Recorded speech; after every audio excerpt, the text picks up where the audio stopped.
뭐니 다 풀어서 선생님 쳐다보고 있는 거야? 아니야?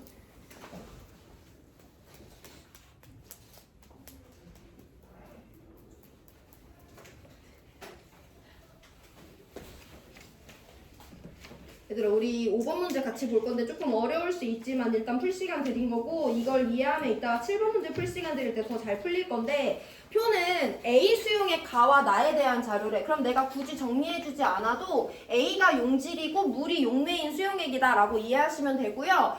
이 5번 문제도 마찬가지로 동일한 종류의 용질이 녹아있는 동일한 종류의 수용액입니다. 각 수용액이 들어있는 A, 용질의 양을 모래 단위로 알려준 거예요. 수용액의 질량, 용액의 질량을 그람 단위로 알려줬고 용액의 농도를 몰랄 농도 단위로 알려줬어. 그럼 봐봐. 몰랄 농도는 용액의 질량이 아니고 용매의 질량과 용질의 양을 알아야 되는 애들이잖아. 그럼 저 문제에서 용질의 양은 A 대 2A라고 알려준 거니까 우리는 누구를 설명해야 되냐면 용매의 질량을 구하려고 하셔야 돼요. 근데 여기는 지금 용액과 용질에 대한 정보만 나와 있잖아. 해서 정리를 해볼 건데 어쨌든 용액이라는 애는 용매와 용질을 합쳐서 만든 애죠. 그래서 저 용액의 질량이 결국에는 누구랑 같냐고 화원에서도 배웠냐면 내가 용액을 만들 때 사용한 용매의 질량과 용액을 만들 때 사용한 용질의 질량의 합이 결국에는 용액의 질량이다 라는 관계를 이해해볼 거야. 자, 그럼 우리가 수용액의 질량은 정확히 알고 있으니까 누구만 알고 있으면 용질의 질량만 설명할 수 있으면 용매의 질량을 계산할 수 있는 건데 우리가 받은 용질에 대한 값은 모래 단위예요. 그래서 우리가 지금 질량을 정확히 설명할 수는 없지만 가도 나도 용질이 둘 다 A이기 때문에 우리가 어떤 건 설명할 수 있냐면 A가 만약에 A몰이 있는데 걔가 Xg이래. 그럼 A, 2A몰은 몇 g이겠어? 2Xg이다 라고 설명할 수 있죠. 그럼 이 용매의 질량은 결국엔 용액에서 용질의 질량을 빼주면 얻을 수 있는 거기 때문에 가용액에 들어있는 용매의 질량은 106에서 X를 뺀 것이 용매의 질량이고요. 나용액에 들어있는 용매의 질량은 112에서 2X를 뺀 값이 용매의 질량이다 라고 구할 수 있으면 돼요.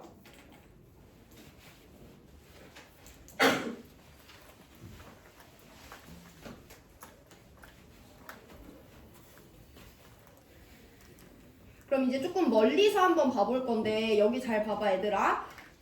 가수용액과 나수용액은 몰랄 농도가 몇 대 몇이야?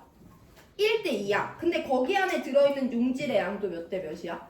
1대 2야. 그럼 봐봐. 가용액에서 용매의 질량과 용질의 양에 대해서 볼 건데요. 가용액과 나용액은요. 내가 지금 용매의 질량을 몰라. 용매의 질량 빈칸 뚫어놓고 용매의 질량 빈칸 뚫어놨을 때 가에는 용질이 A몰 들어있고요. 나에는 용질이 2A몰 들어있어요. 몰랄 농도라는 것은 용매의 질량분의 용질의 양이고 용매의 질량분의 용질의 양인데 얘네들이 갖고 있는 용질의 양은 알고 있고 가용액과 나용액의 몰랄 농도가 몇 대 몇이냐면 1대 2야.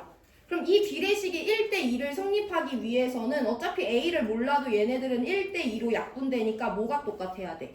용매의 질량이 똑같아야 된다라는 관계식 얻을 수 있죠. 그럼 얘네들이 같은 값이다 라는 거 계산하시면 X가 나와요. 그래서 우리는 106-X 즉 가용액이 들어있는 용매의 질량과 112-2X 나용액이 들어있는 용매의 질량이 같다라는 거 계산하시면 X는 6이 된다라는 거 구할 수 있는 거죠.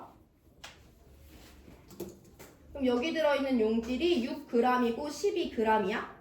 그럼 용매의 질량 다시 한 번 더 써보면 여기는 100g의 용매가 들어있고 여기도 100g의 용매가 들어있다 라고 계산할 수 있는 거죠. 자, 그럼 이제 마지막 A의 화학식량을 구해볼 건데 여기 잘 봐봐. 가용액이나 나용액이나 아무나 기준 잡아주시면 되는데 가용액은 몰랄 농도가 1몰랄 농도라고 줬어요.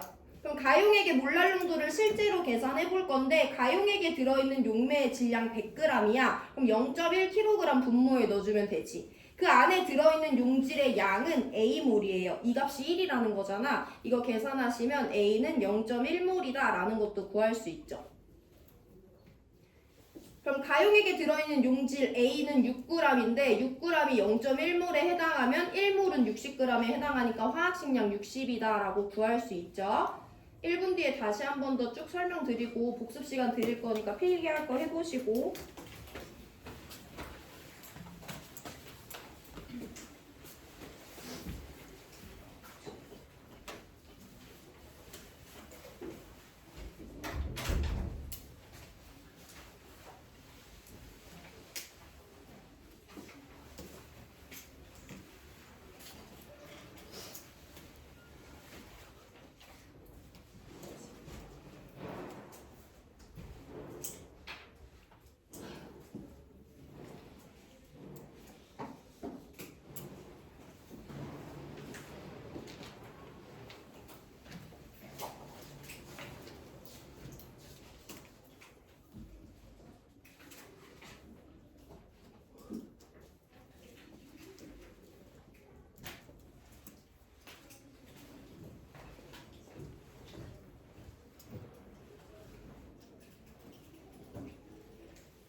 야, 5번 정리하고 7번 풀 시간 드릴 건데 5번에서 그러면 이제 문제를 멀리서 봤을 때 가장 먼저 캐치해야 되는 건 뭐냐면 가와 나수용액의 몰랄 농도가 1대 2예요. 근데 저기 들어있는 용질의 양도 1대 2야? 그러면 가용액과 나용액의 용매의 질량은 똑같구나. 이걸 막 가장 먼저 짚어주는 것이 중요하고, 자 그럼 이제 용매의 질량을 표현을 해봐야 되는데 문제는 용질과 용액에 대한 정보만 줬다. 그래서 우리는 용액의 질량에서 용질의 질량을 빼서 용매의 질량을 표현해봤는데 또 다른 문제는 여기는 용질을 질량으로 알려준 게 아니라 몰의 단위로 알려줬어요. 그래서 몰이 A 대 2A라고 했으니까 내가 미지수 X 대 2X g을 이용해서 106-X g, 112-2X g을 각각 가와 나용액에 들어있는 용매의 질량으로 설정했는데 몰랄농도 1대2인데 용액에 들어있는 용질의 양도 1대2니까 이 둘이 같다라는 거 계산하시면 일단 X가 6g이라는 게 나와요. 그래서 가용액에는 용질 A가 6g, 나용액에는 용질 A가 12g 들어있다. 그럼 우리 이제 A의 화학식량 구해야 되니까 질량과 몰의 단계를 구해야 돼. 그럼 질량은 구했으니까 A가 몇 몰인지 계산해주면 되는데 가도 나도 몰랄농도가 1, 2라고 절대값을 알려줬어요. 그래서 용매의 질량과 용질의 양을 몰랄농도라는 공식에 대입해서 A가 0.1몰 6g 아니면 나용액을 기준으로 잡았으면 용질이 0.2몰인데 12g이니까 어떤 용액을 보더라도 화학식량이 60이다라는 건 구할 수 있어요. 단계가 꽤나 많아요. 용액의 농도는. 자 그럼 시간 3분 드릴 건데 7번 문제 풀어보세요. 7번은 자료 해석은 그래도 할 수 있는데 보기가 조금 어렵거든? 한번 적응해보시고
오늘 7번, 10번 두 개만 풀면 끝나니까 집중 좀 해보시고 7번, 10번은 조금씩